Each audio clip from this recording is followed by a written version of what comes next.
We're excited for today's show. It's a special time to accommodate Dr. Mattias Desmet. You can follow him on X at Desmet Mattias. He is an expert on mass formation and madness of crowd behavior and totalitarian psychology. He is a bioethicist and psychiatrist. His name is Dr. Aaron Kheriaty. You can follow him at Aaron Kheriaty, MD, Kheriaty, MD. And we're going to get into a lot of stuff here. The last time we were all together was in Pittsburgh at the Brownstone Institute, and Susan became enraptured by their conversation together. And these guys have their finger on the pulse of what we have been through and making sense of where we've been. And we have also the latest example of our psychological excesses with this assassination of an insurance executive and the extraordinary and bizarre reaction of some people. Stay with us, but right here after this. Our laws as it pertains to substances are draconian and bizarre. The psychopaths start this way. He was an alcoholic because of social media and pornography, PTSD, love addiction, fentanyl and heroin. Ridiculous. I'm a doctor, for Christ's sake. Where the hell do you think I learned that? I'm just saying, you go to treatment before you kill people. I am a clinician. I observe things about these chemicals. Let's just deal with what's real. We used to get these calls on Loveline all the time. Educate adolescents and to prevent and to treat. If you have trouble you can't stop and you want to help stop it, I can help. I got a lot to say. I got a lot more to say.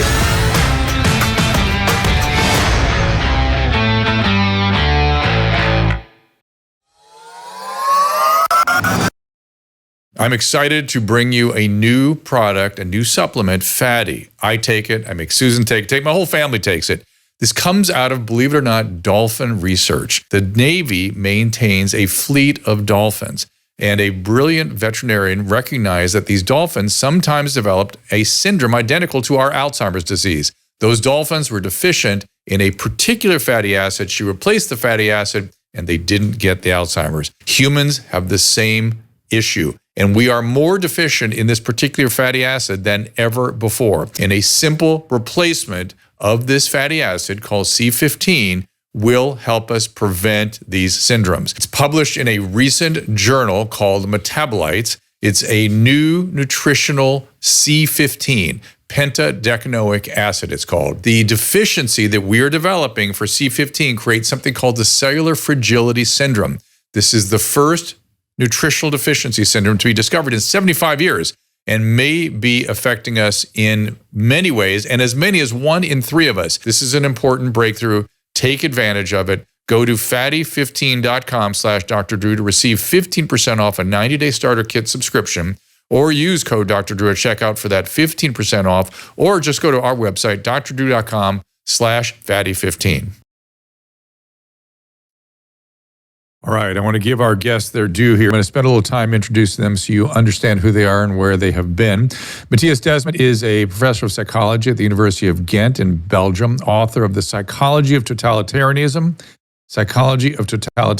I suggest you read it. Desmet is the author of 100 peer-reviewed academic papers. In 2018, he received the Evidence-Based Psychoanalytic Case Study Prize of the Association for Psychoanalytic Psychotherapy.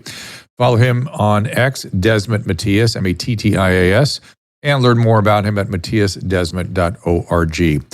And Mattias has been with us here before, as has Dr. Aaron Kheriaty, never the two of them together. Aaron is a psychiatrist, the director of the program of bioethics and American democracy at the Ethics and Public Policy Center in Washington, D.C., author of The New Abnormal, The Rise of the Biomedical Security State. He was a teacher in the Department of Psychiatry at UC Irvine. He was the head of their bioethics committee.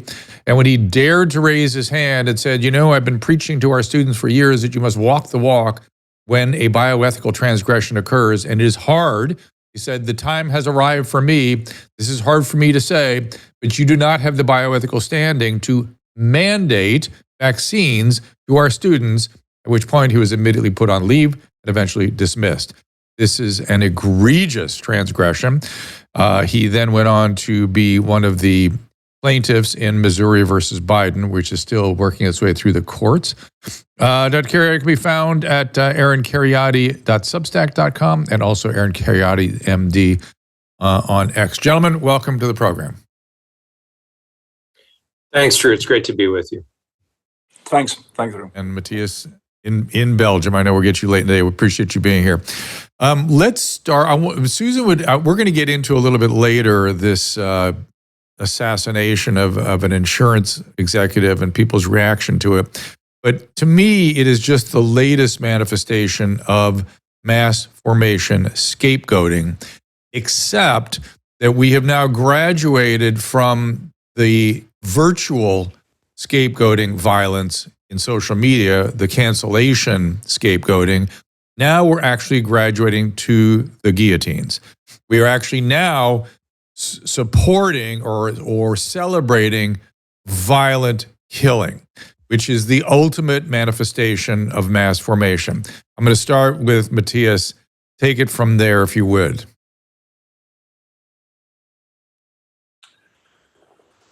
Yes, that's right.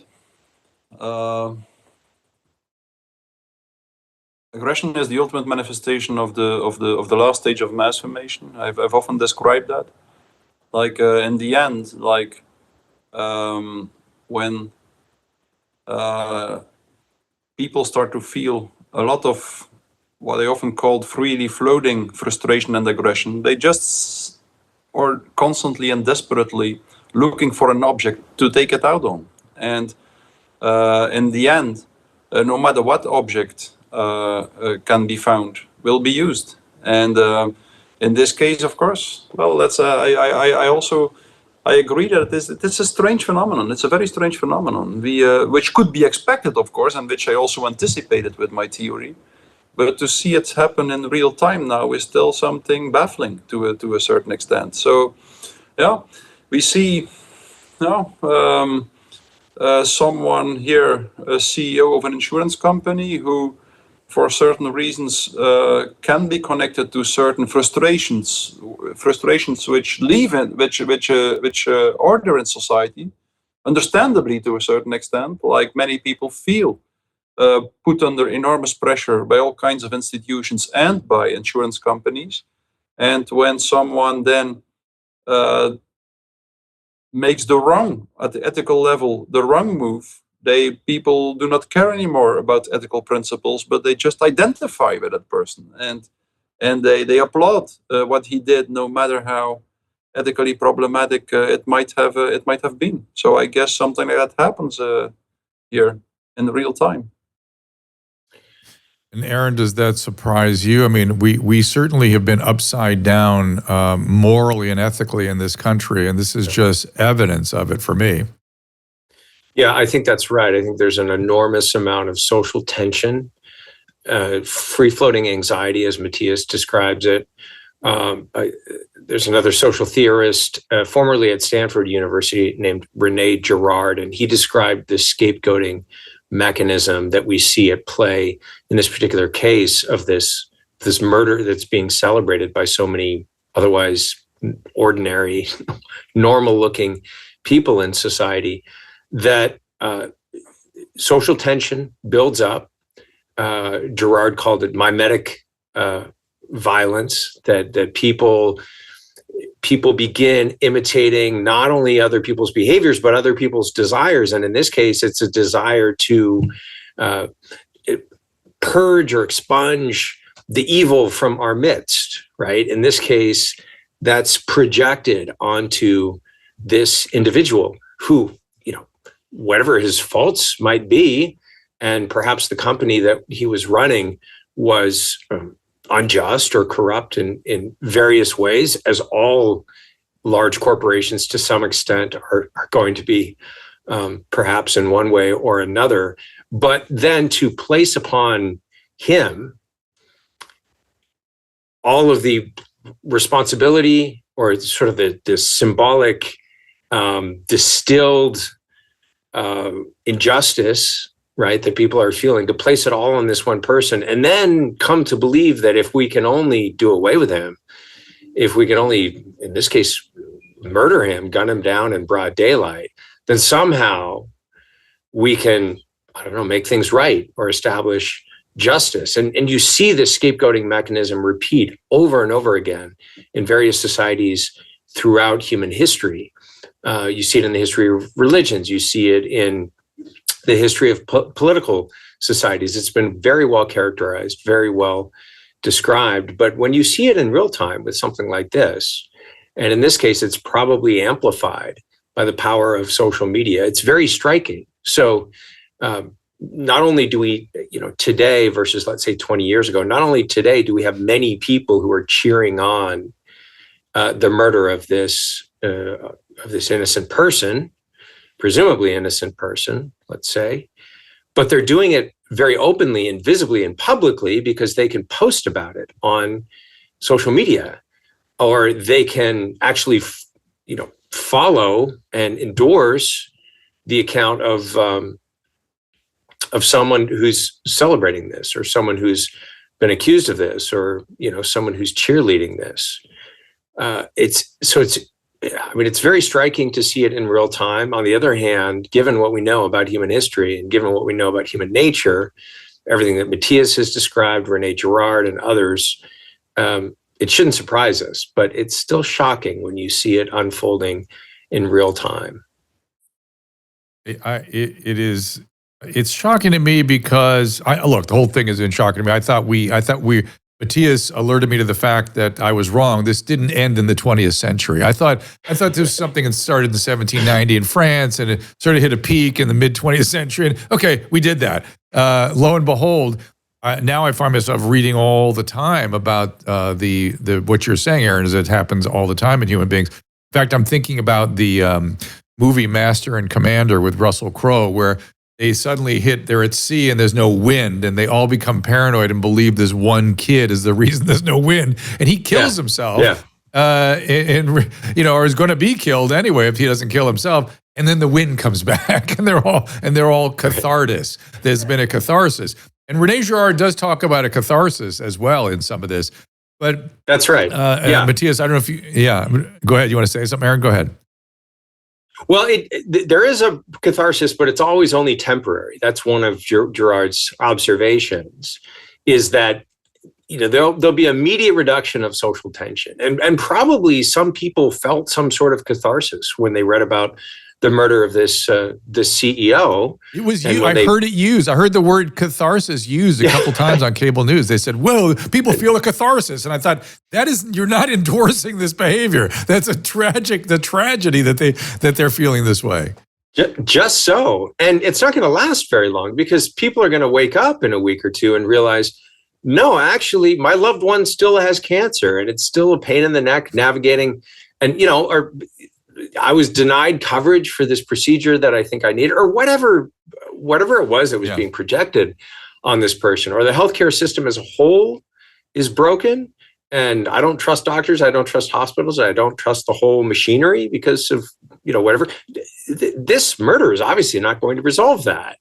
And so the catharsis does happen, but it's always only temporary. And then the social tension builds up again, and the scapegoating cycle just repeats itself until we step back and get out of this mass formation and realize that it doesn't work. And this is why I think Mattias's description of what needs to happen in order to protect yourself from and extricate from this phenomenon of mass formation is so important for us to heed. What do you say, Mattias? Extricate yourself, ourselves. I agree. But we need. I think it's important to take a little bit in society, to take like a helicopter view and to understand like the root causes of the situation we find itself in, with all these frustration and aggression, which is rampant in our society, and only such a more profound analysis, I think, can help us to see the way out of the problems we find ourselves in, and one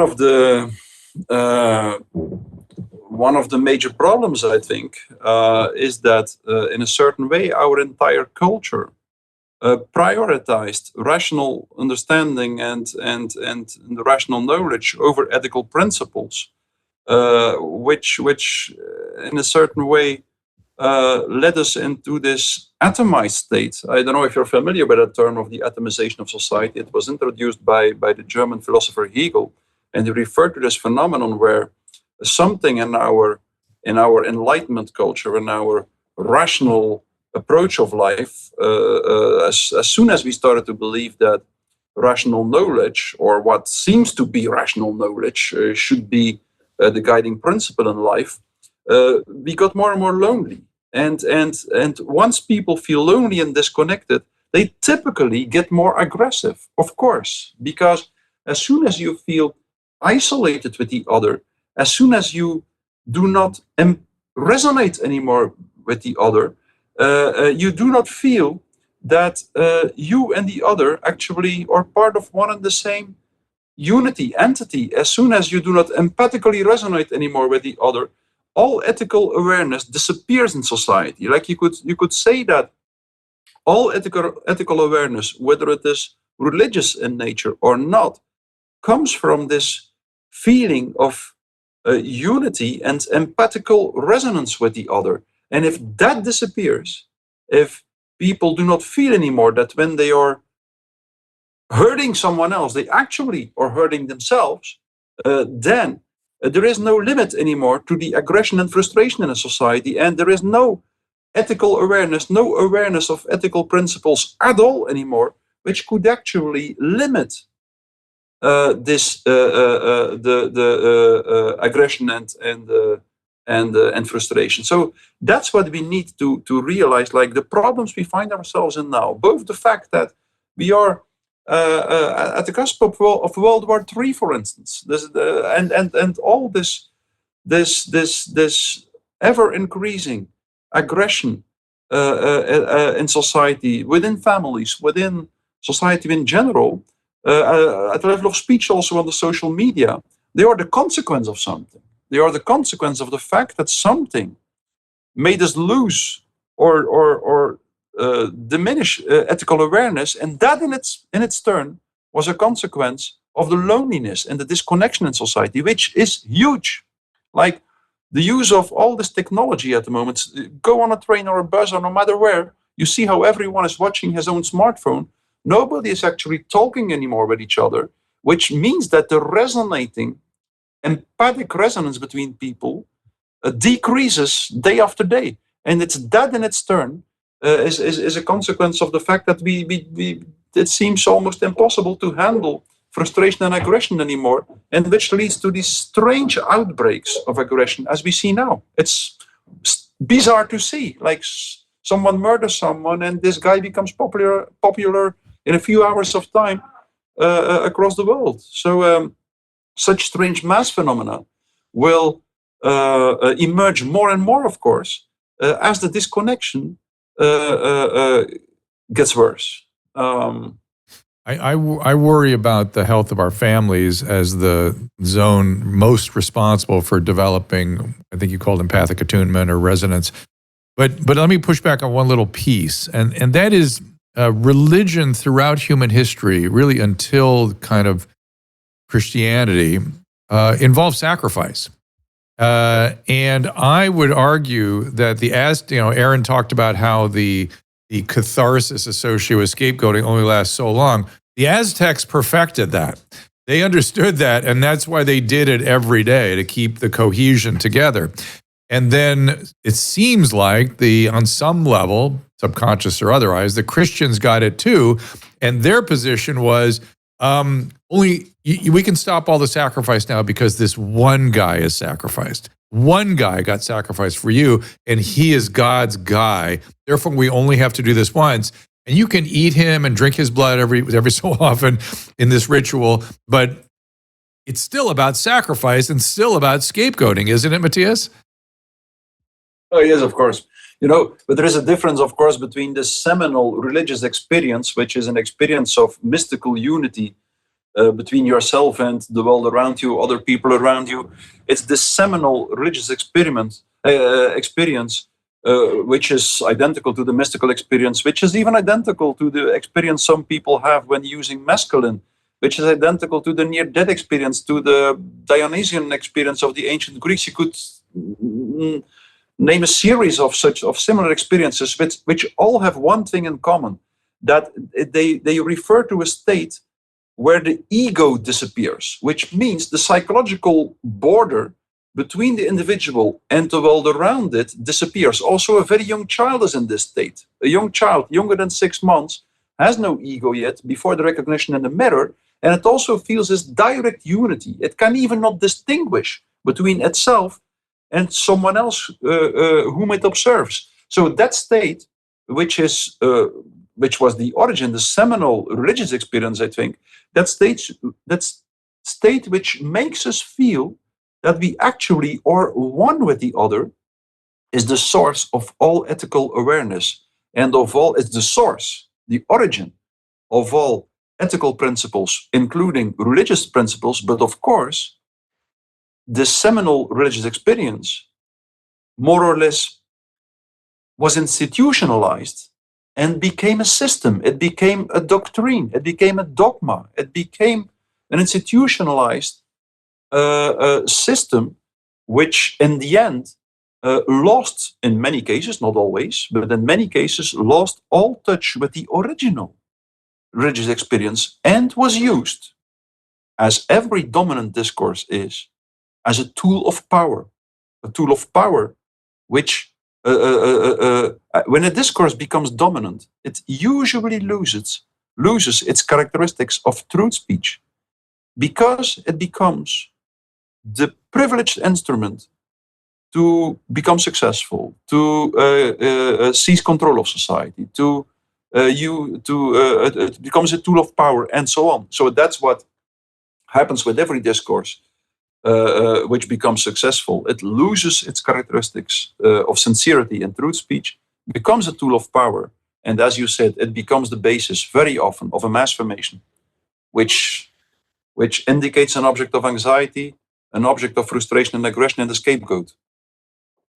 Yeah, if you look at the history of religion, this is a very, very excellent question, really important question. The word scapegoat actually comes from the Hebrew Bible, from the Jewish Old Testament, where essentially the Hebrew people on the Day of Atonement would place the sins of the people onto the head of a goat, and they would take it out into the desert and throw it off a cliff. They would sacrifice it as this kind of, again, symbolic ritual of cleansing from sin, and probably there was some degree of reduction of social tension in there. And you see this in pagan religions. You mentioned the Aztecs. You basically, at most religious systems throughout human history, people had the implicit sense that something is off kilter, right? In Christian terms, that would be called original sin. But the universe is out of whack.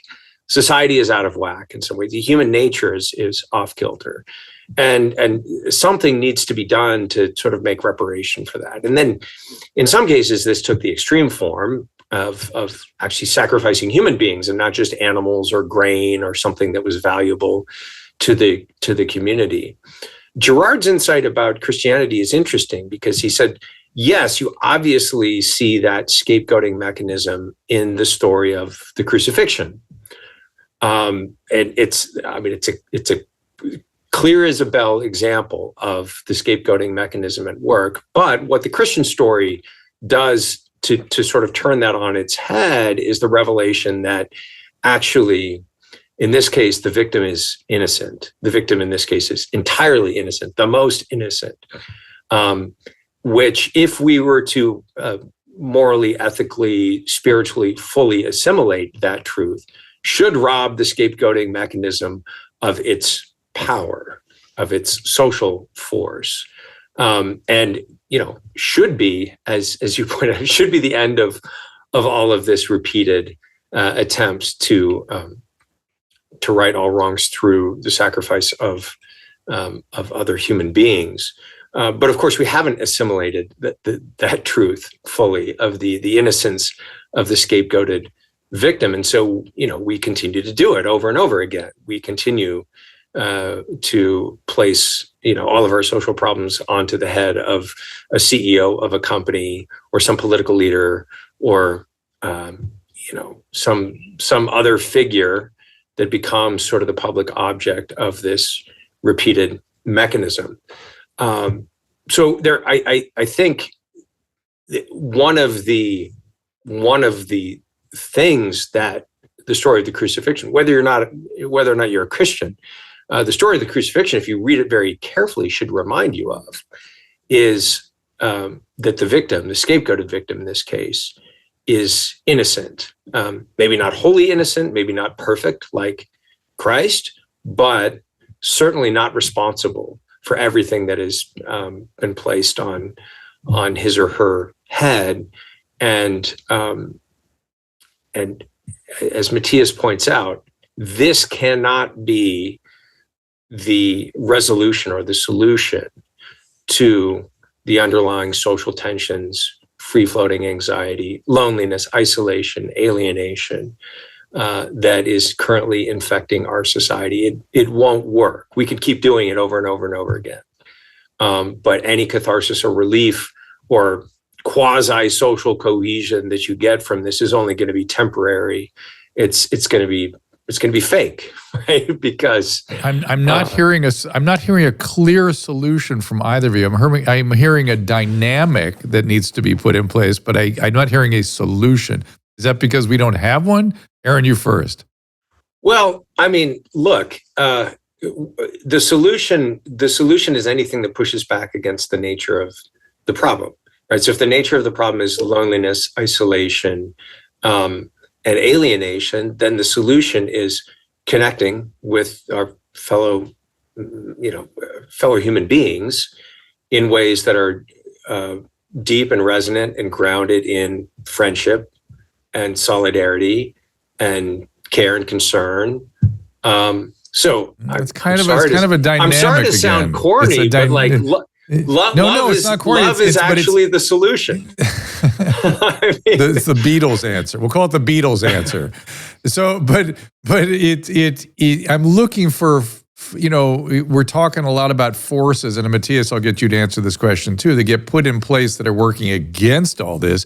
What forces can we put solutions? What forces can we put in place to push things in the right direction? I mean, for instance, putting things in place that helps families stay together, helps families thrive, things like that. But Mattias, you go ahead. Well, there is a solution, but maybe not one that will solve the problem immediately. But I think we have to see it in terms of a large process that is going on. I really believe that it is really helpful to understand how crucial disconnection and loneliness is really.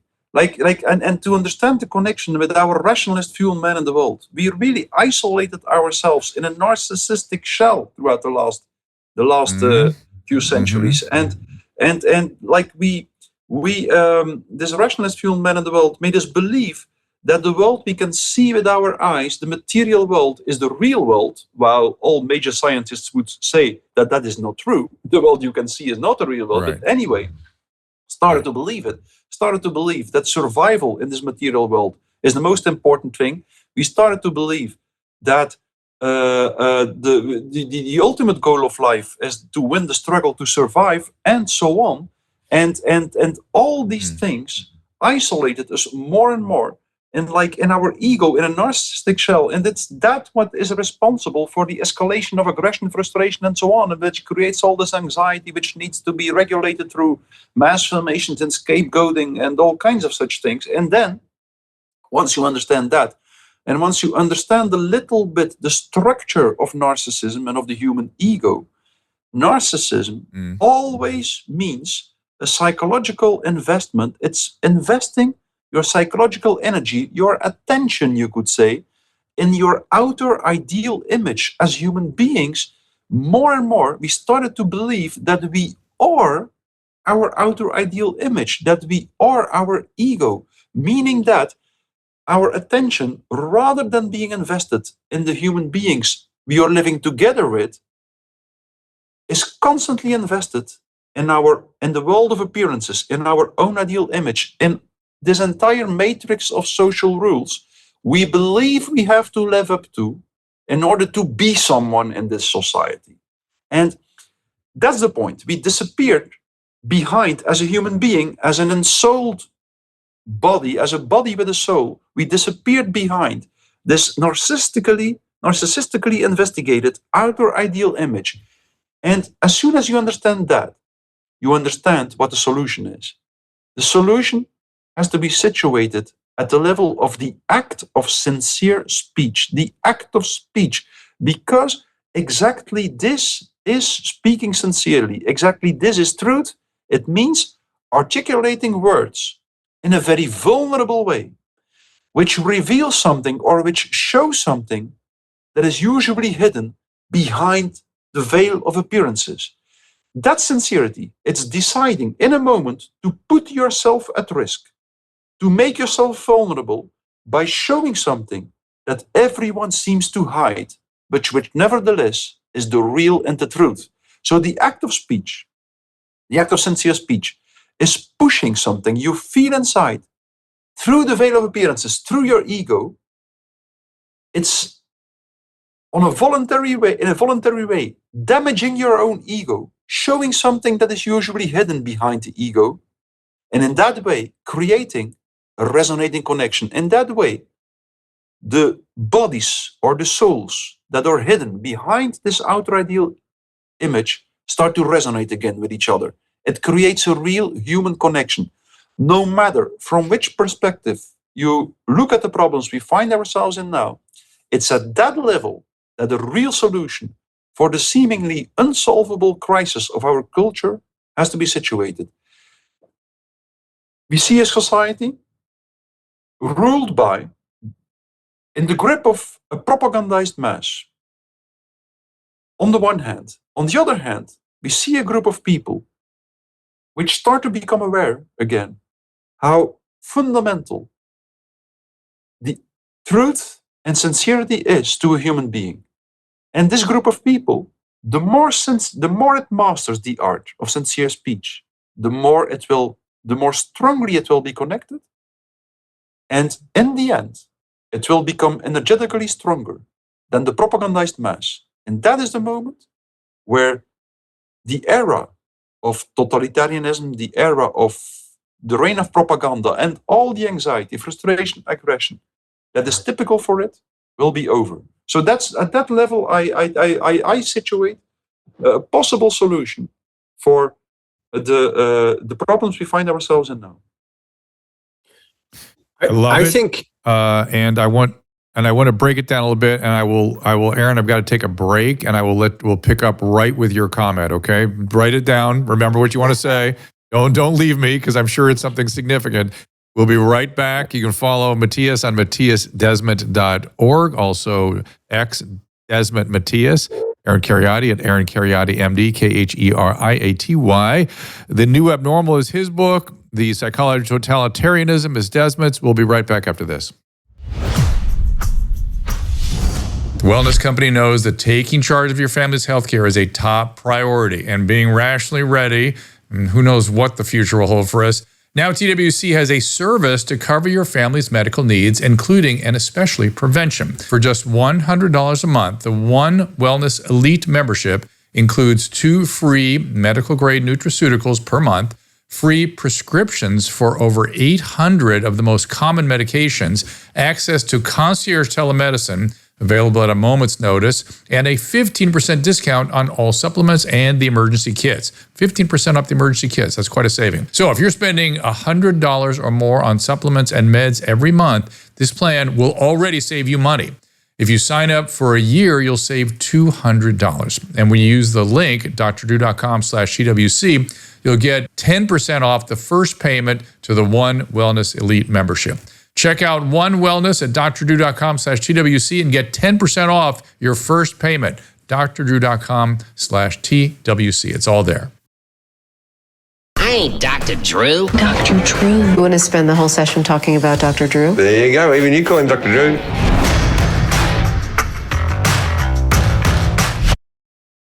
And I want to encourage people the next few weeks to shop Paleo Valley for the holidays. Go to drdrew.com/Paleo Valley for 15% off your first order, 20% off when you subscribe. Protein sticks, of course, make great stocking stuffers. Beef, venison, grass-fed, and finished. This is a special flavor of beef stick, is the garlic summer sausage. Also has pasture-raised chicken and pork sticks. Low calories, dense in nutrients, carefully selected, no chemicals or processed ingredients. Superior to other jerkies for sure. They're delicious. suggest you stock up on your own, particularly if you're traveling. We get stuck on aircraft all the time where we are delighted to have our beef stuff. Certainly I am. Stock up, send gifts, share healthy snacking with the people you care about. And do not forget the bone broth as well, which is made from bone, not hides. And this is the caramel, the salted caramel. We love the chocolate and the salted caramel here. It comes unflavored of vanilla as well. It's drdrew.com/paleovalley for 15% off your first order, 20% off when you subscribe. Susan, the camera just moved all over the place here. It just jumped. My head is cut off. We all kinds of crazy things happening.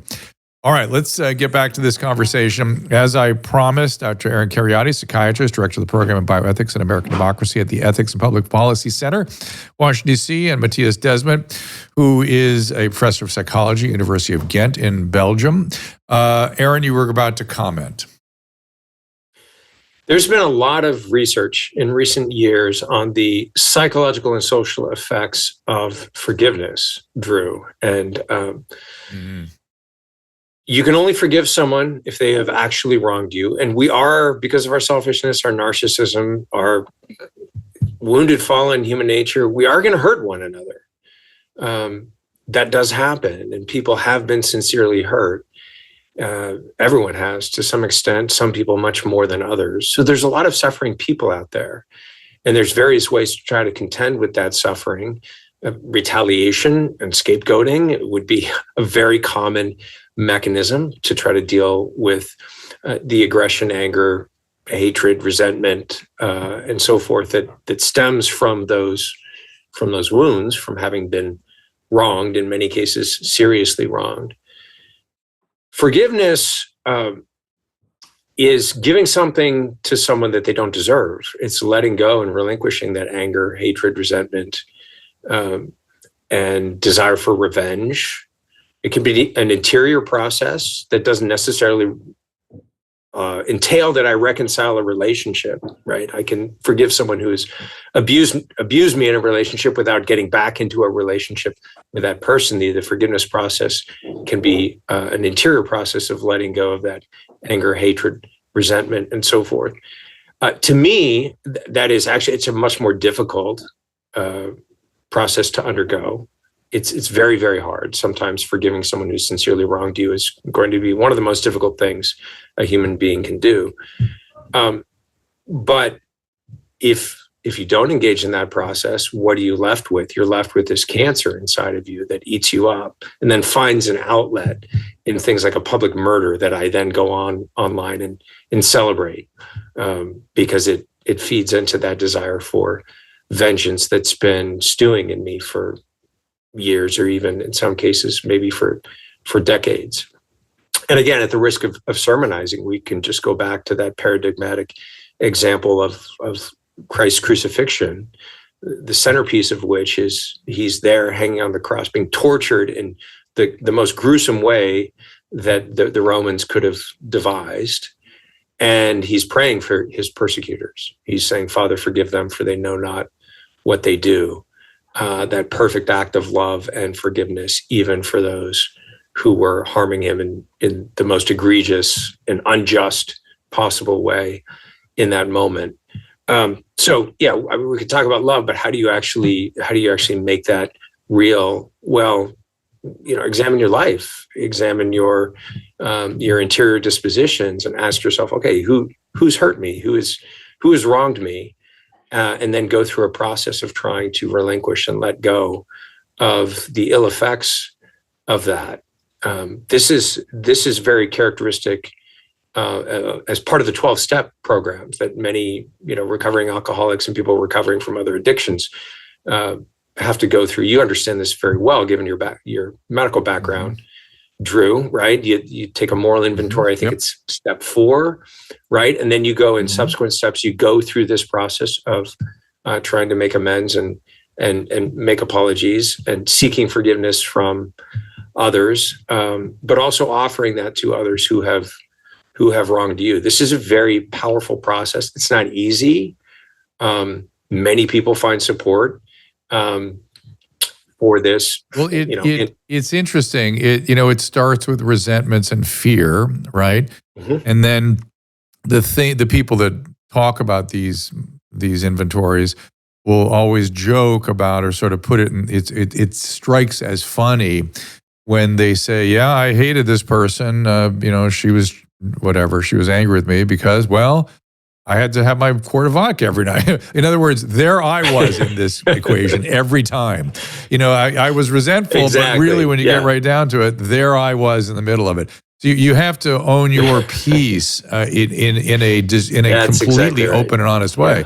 Yeah. And then then it becomes kind of funny. It's like, oh shit, it's me after all. And that's what Desmet's talking about. And Mattias Desmet is talking about is that it is us really, and we're sort of disconnected from these primary affects. Mattias, I want to ask you in your construct of the sort of the narcissistic shell you were talking about. Part of the problem, though, with getting people to understand that is a really significant disconnect from their primary affects. So when we talk about we want sincere speech, which I totally agree with you, and I know what you mean by that. A lot of people don't even know what you mean by that. We could say speaking from the heart. We could say all kinds of sort of things. But a lot of people that have a narcissistic shell are really disconnected from their primary spontaneous affects. Oh, by definition. That's what narcissism does.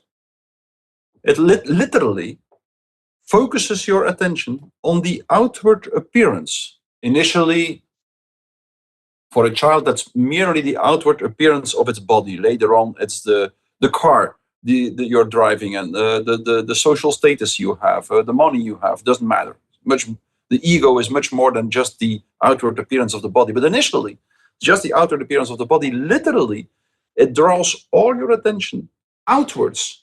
It literally makes your life superficial, the outward appearance, the surface of the body. And it makes you lose connection with your resonating core. So that's exactly what narcissism does. It makes you lose connection. Like, many people think that initially we are like savage, wild, aggressive beings. And later on, with a lot of education, we might become a little bit more cultivated and polished. That's not true. Initially, we are loving beings. Initially, we resonate completely. Our core and essence is love, and it's the world of appearances that makes us forget that. And sincerity in a certain way, I could explain it almost mechanically. Sincerity is literally the psychological act through which you punch holes in the narcissistic shell and make you feel your resonating inner core again, which says you are one with the other. You are one with the other, and if you damage the other, you actually hurt yourself. So I believe that's the first layer of our. That's the core, the essence of the human being. Oh. Now you mentioned the propagandized masses. I want to drill on that a little bit. And forgive me, Aaron, I want to ask this of Mattias again, which is that you theorized that about 20% of people get swept into these mass formations and the propaganda. 70% just want to be left alone to live their lives, and 10% throw the bullshit flag like the three of us. Go, what the hell's going on here? How do we get people to understand? This is kind of a different take on this topic, because it seems to me a lot of the people with the residual aggression, a lot of the people I see celebrating the killer were in that 20% that got completely swept into COVID and masking and distancing and all these things. And how do we get them to have insight, to understand their liabilities so they don't get swept into these mass formations? I've been saying lately, hey, if you're the person, reporting your neighbor for having a party in 2020, because they were going to cause a mass outbreak, you would be a prison guard in Nazi Germany. You would not fight Hitler. You would be in the mass formation. And of course, people will never allow you to say that to them. How do we get them to understand Taylor Lorenz is a good example of this. Caleb put up Taylor Lorenz, who expressed joy at the literally joy at the murder. And I thought, oh, she is a prison guard. She would be right in there with Goebbels and everybody. And she doesn't understand that. She thinks I'm a good person. I'm part of the side of right. How do people tell where they sit during a mass formation?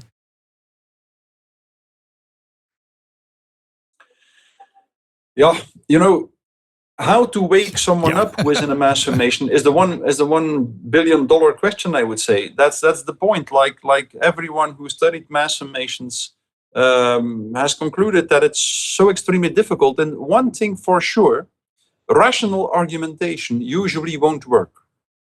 Yeah. Rational. If there is one thing people are resistant to in a mass formation, it's rational argumentation. You can explain that. It's just because, like, people's attention in a mass formation, all their energy is so much focused on this small aspect of reality that is in line or that seems to confirm the mass formation narrative that they just when someone tries to use rational argumentation to show them that there is a part of reality that is in contrast, in conflict with the narrative, it will just have no impact because there is no psychological energy attached to these representations. So that's the reason, in a nutshell, why rational argumentation don't work. If someone, an authority figure, tells them repeatedly in an emotional way that the narrative of the mass formation is wrong, that might help to a certain extent to wake someone up from a mass formation.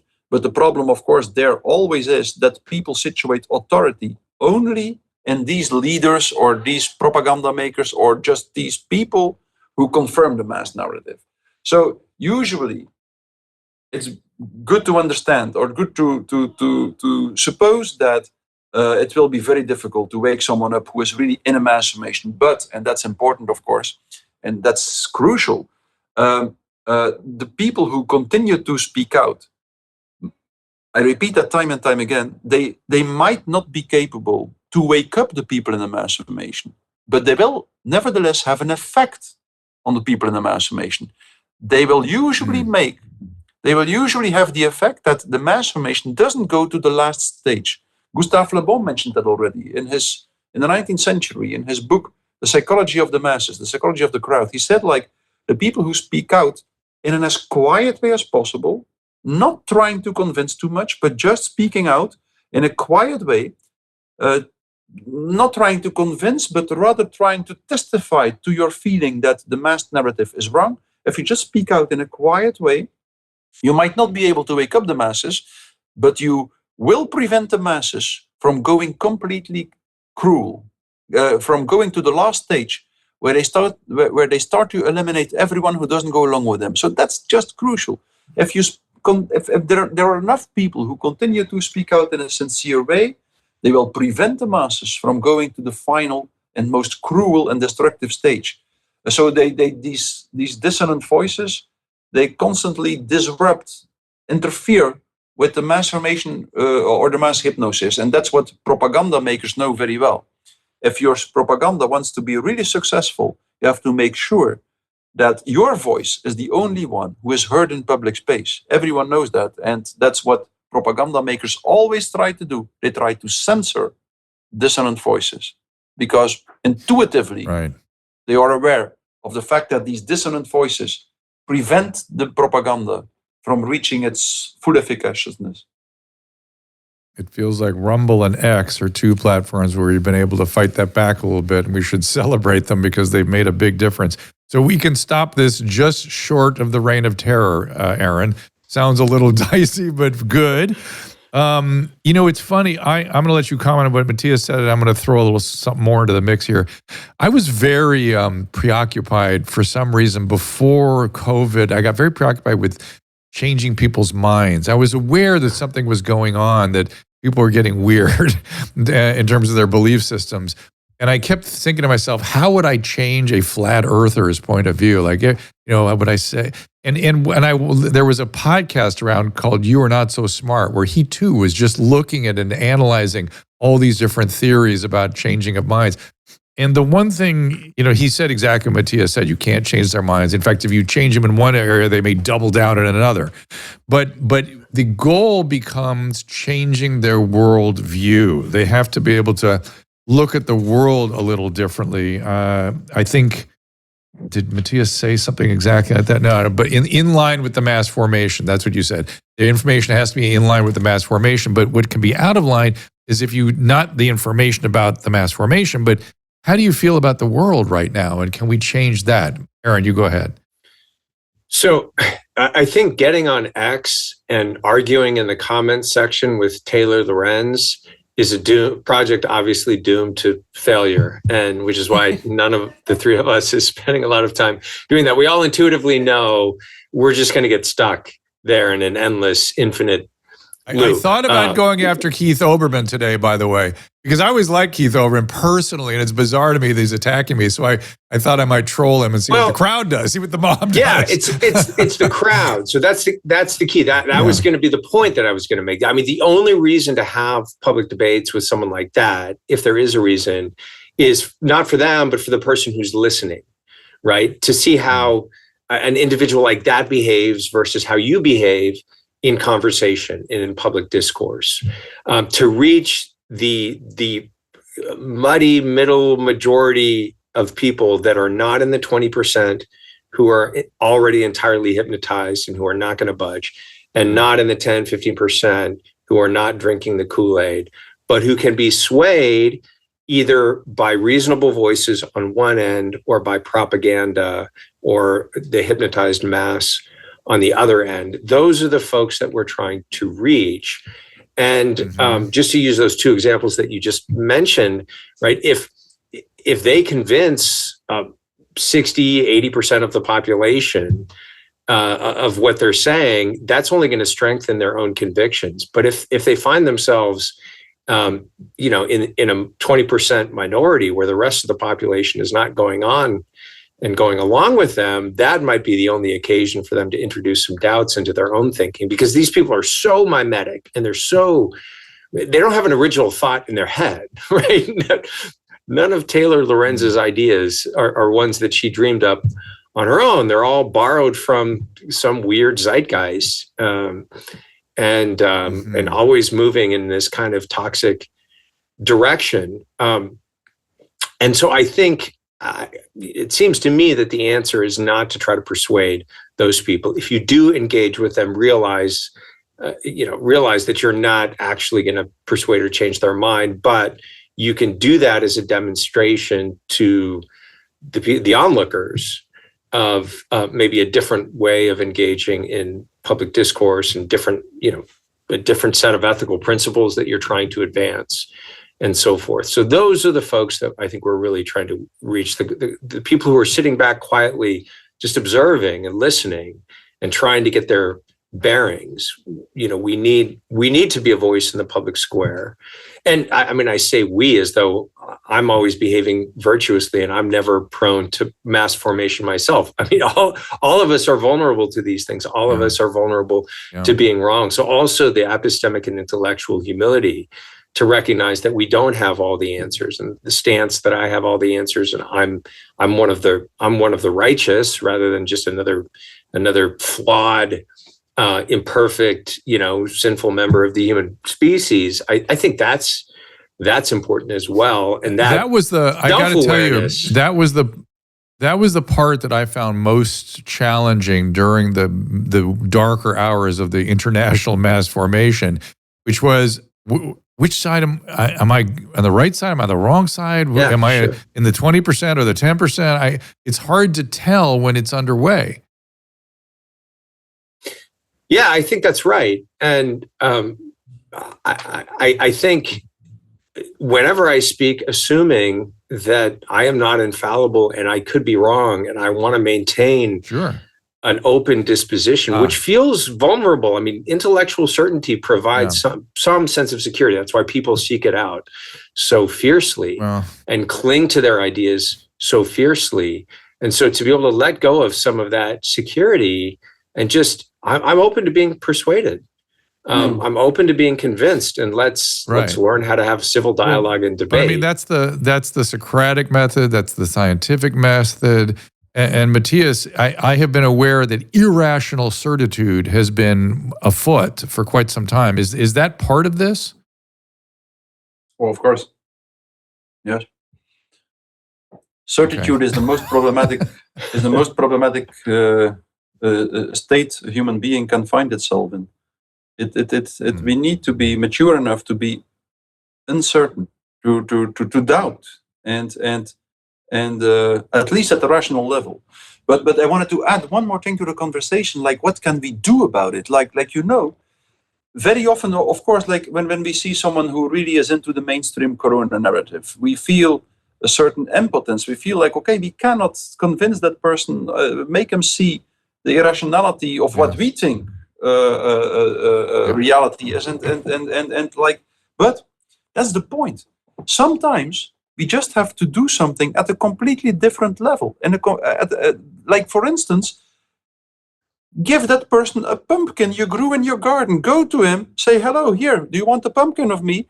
Everything that creates a human connection, a real human bond, will inhibit the mass formation, of course. Because if you look at the mechanism of mass formation, you see first there is loneliness and all this frustration and aggression and anxiety that originates in this loneliness. So everything, no matter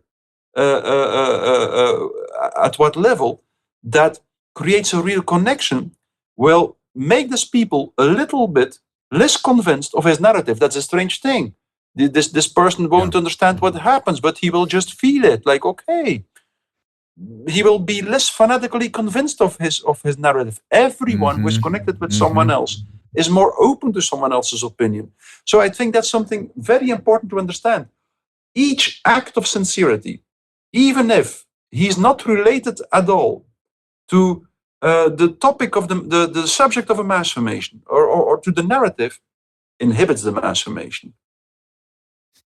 So we've finally gotten there. The answer is the pumpkin. Offer a pumpkin to your neighbor, and this is we're finally, we got it. We're there. So, Mattias, listen, I want to get an update from Aaron on his legal action, and I know it's like 9 or God knows 10 o'clock at night where you are. You've been very, very generous with your time, and I appreciate you being here with us. I think this has been very enlightening. I just love that we were able to walk through this. I really feel like we got kind of an encyclopedic survey of the scene here. I would suggest everybody do read The Psychology of Totalitarianism to really cement, there it is, cement this in your mind, use it as a reference. It's everything we've talked about today is there, except the pumpkin part, which is what we arrived at. We've solved that one today. But Susan, anything before I let Dr. Desmet go? I like the pumpkin. Okay, good. I'm glad you like the pumpkin. Mattias, I look forward to seeing you again soon. Pleasure. If you're in this country, if you're in this coast particularly.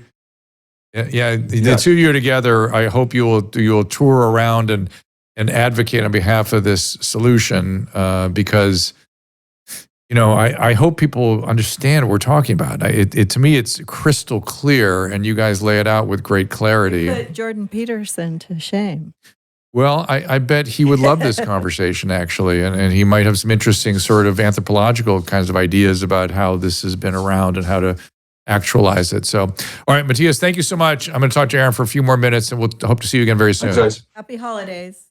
Thank you very much. Got it. So I want an update on what's going on with what used to be called Biden versus Missouri. Where are you guys? Can you give us an update? How's it going?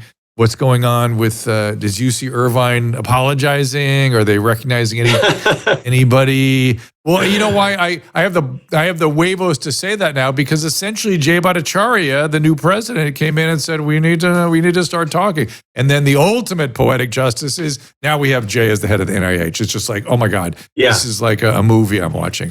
And I'm wondering if anything like that is happening with you. Well, so that's a great update, and just I'll answer your question about the case in just a minute. There has been a recent positive development in the case. But just by way of background, many of your viewers and listeners will know this, but for those who don't, so Missouri versus Biden, later termed Murphy v. Missouri, is a case challenging government censorship on social media that I am a plaintiff in, along with the state of Missouri, Louisiana, and 4 other private plaintiffs. And one of those other private plaintiffs, Jay Bhattacharya, my dear friend and colleague, has recently been appointed the director of the National Institute of Health. And he was censored by the previous director of the National Institute of Health. We have an internal email that we got on a FOIA discovery between Francis Collins, former director, and Anthony Fauci, saying that we need a, quote, swift and devastating takedown of the premises of the Great Barrington Declaration, which Jay co-authored, along with Martin Koldorf, one of our fringe epidemiologists. Yeah, and he called them fringe epidemiologists. And now this fringe epidemiologist is going to replace him as director of the NIH. So I agree, that's just poetic justice at work there. Another interesting development in terms of government appointments is that the legal mastermind in our case, former Solicitor General of Missouri, a man by the name of John Sauer, who is a tornado in the courtroom and an absolutely brilliant litigator, has just been tapped to be the United States Solicitor General. That is the highest litigator in the land, you could say. So we have 2 people from our case that will be taking up positions of considerable influence in the next administration. So that's very exciting. The case itself continues. Of course, John is not going to argue again. He's going to have to recuse himself if this case goes back to the Supreme Court. Usually it would be the Solicitor General arguing on behalf of the government. But of course, he was involved in the case earlier, and he's very sympathetic to our side. So I'm not sure how much of a defense the government's going to be able to mount at this point. They'll probably have to get a replacement lawyer. But the case is back at the district court. The Supreme Court earlier in January set a very high threshold for a legal requirement called standing, basically the ability for us to prove that it was the government, not the social media companies, that censored us.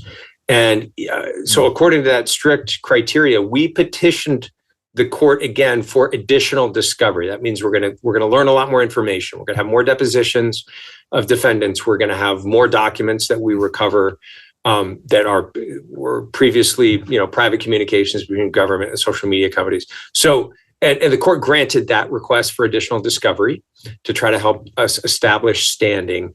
And so that is going to basically break things open even more. And, regardless of the final outcome in this case, the case is serving the purpose of shining a very bright spotlight on the nature of government censorship. And I think this next stage of the case, where we're going to get additional discovery, is going to continue to sort of blow this thing open and publicize what happened. There was a very important moment, too, in the vice presidential debate with J.D. Vance. The very last question that they put to Vance, which was, what about January 6th? Isn't Trump a threat to democracy? And while acknowledging that there were obviously problems on January 6th, Vance said, but the real threat to democracy is the government-sponsored censorship that has been happening on an industrial scale for the last several years. And that was a clear reference to the information that's been uncovered in our case. So the next administration is very aware of the censorship issue. They've said publicly they want to dismantle the government's censorship machinery. I like to tell people this is not a partisan issue. They shouldn't see it as a partisan issue. Maybe you don't want Donald Trump to be president. Fine. I don't want Donald Trump or Joe Biden or Obama or any other future president, left, right, Republican, Democrat, to have access to this kind of control over speech. So it's not a partisan issue. It's a constitutional issue. Regardless of who's in power, you do not want to give them the ability to censor people online. And I think that's why this case continues to be important. And I'll come back on as soon as we have those documents that we recover on Discovery to discuss, what we've found.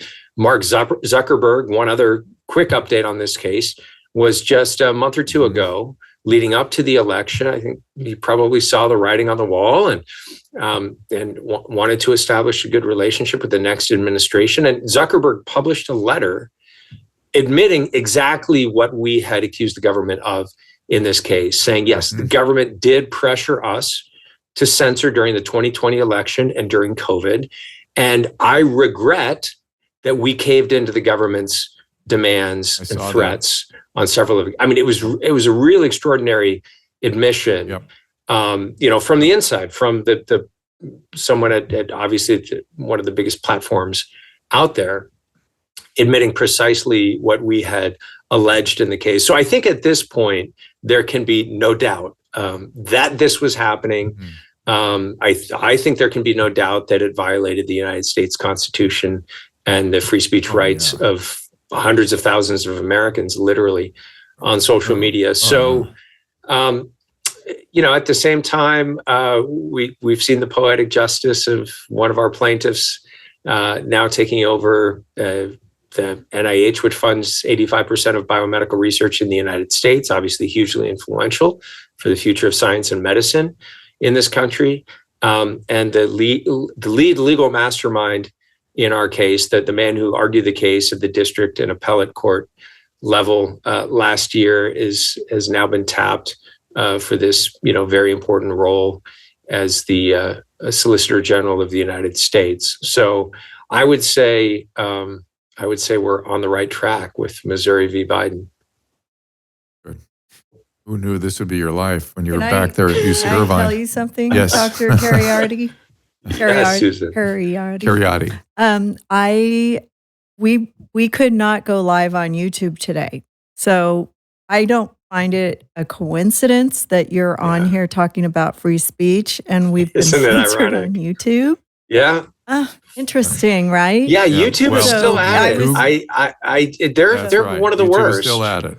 It's unbelievable. I was telling people on YouTube to go over to X, go over to Rumble, go over to Facebook, which is what I did a lot of during the pandemic. I told people, we have these other platforms and now we have Rumble and X, which is all free and we don't have to worry and run from the law. But thank you for getting us censored again and proving your point that it's still alive and well. And we'll be trying to upload this later. Hopefully they'll let us, but we'll find out. And I hope the conversation that the three of us had shined a bright light on the importance of not allowing censorship to propagandize the masses, because it doesn't go well. Please send all the information as it comes out to Michael Schallenberger so he can use his platform also to sort of push it out there. He has been remarkably effective at telling the stories of censorship and whatnot. I hope we also do something with public health. That's the other thing that worries me. But I guess that's I don't know. There's too many fronts. We got to fight so many battles on so many fronts. But the excesses of public health were also on full display during COVID, and I'm wondering what we're going to do about that one day. Well, the new director of the CDC, I know less about. I'm not personal friends with him, but he is a physician, former member of Congress, and he did have the Weldon Amendment that is named for him, a law that he sponsored, is a very important law for conscience protection for physicians and nurses that want to recuse themselves from procedures and cases that they believe, would be unethical for me to participate in. So, hopefully he can produce some changes at the CDC. It's a very important agency to reform. Yeah. And the new FDA commissioner, Marty McCary, is a friend, and he's terrific. He's not. He wasn't perfect during the pandemic, but he was very, very, very good during the pandemic, I would say. Yes. Nobody was perfect. Nobody was perfect. I wasn't perfect during the pandemic. I wasn't perfect. It's exactly. It's just we did our best and we found our way through. But the excesses are really what we're pointing at. Yeah, that's right. That's right. Marty's not beholden to the pharmaceutical interests, and he's written some very good books on reform of medicine and public health. And so I think that is going to be a breath of fresh air, and hopefully he can, that's an agency that's really been captured by the very industry that it's meant to regulate. So big pharma more or less controls the FDA in all kinds of ways that undermine its mission. And so it's going to be a really heavy lift to try to get on it. Try to change these agencies. He told me his first. Let me tell you, you'll appreciate this. He told me his first plan was to issue a RICO action against the pharmaceutical companies and the major medical publications. because they are all in collusion. Beautiful. And Yeah, that's right. He's going to give them a chance to unravel it. But if they don't, he's going at them, and that's something he's really good at. So that's the kind of stuff he can start putting pressure to get this right. Listen, it's always a pleasure to see you. It was wonderful seeing you in Pittsburgh a couple weeks ago, and hopefully we'll run into you again very soon. All right. Sounds Buy good. the book. Yeah, thank you very much. Catholic Guide to Depression is one of the books, and the other book, Caleb, he had 2 books out, right? The other was The New Abnormal: The Rise of the Biomedical Security State. So, and the Catholic Guide to Depression. Again, a really good guest today, as always. I appreciate the bookings. I'm so glad they came on together.